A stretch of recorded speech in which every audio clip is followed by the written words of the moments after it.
In 2018, we have got so much to be thankful for. We kicked off the year with great worship and hangout time at New Wine Festival. Family hangouts continued small and large throughout the year. Here's the AYM house whānau hanging out, and here's the Pāotahanui whānau building connections at the local marae. The young ones from St Matthews and Masterton had a blast at the games, while their vestry braved a Castle Point winter to share food, fellowship and vision casting for the future. Across the diocese, we came together at our 3 Chrism services, and at Easter camp, the Anglican marquee was the place to be. After Easter, we joined our global whānau as we prayed Thy Kingdom Come, and we launched the prayer ambulance. We joined together with our brothers and sisters at Ratana for our Ministry Leaders Family Camp, and enjoyed 2 fantastic training events in Palmerston North and Karori. In the life of our movement, there was plenty to celebrate. St Luke's Greytown had everything from newlyweds to a 60th wedding anniversary. Ruapehu Parish hosted everything from a roaring chorus to a silent retreat. Our Blueprint has released an album. Bishop Justin presented medals, including this one in Martin. Bishop Eleanor gave a blessing of the gumboots in Taihape, and our Lent devotional series produced a new crop of missionaries amongst our Hataitai youth. And we weren't content to keep the joy to ourselves. On Ash Wednesday, we took the ashes to the streets, and at the Abbey, Guy Benton from St James Lower Hutt and the Reverend Scotty Reeve were presenters. We hosted some brothers and sisters from the Diocese of Polynesia who came to be part of our AYM discipleship camp. We hosted the second Morph theological event, and we welcomed Strathmore Community Church to our movement.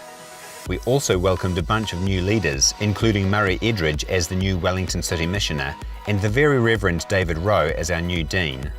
And we didn't stop there. We put our faith into action in so many ways this year.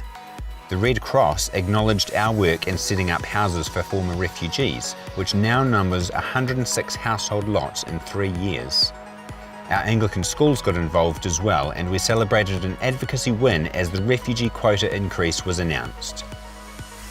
We continued to care for God's creation as well. We let our government know that we wanted an end to oil and gas exploration, and we engaged in local initiatives like community gardens in Pāotahanui and Whitby and tree planting in Waikanae.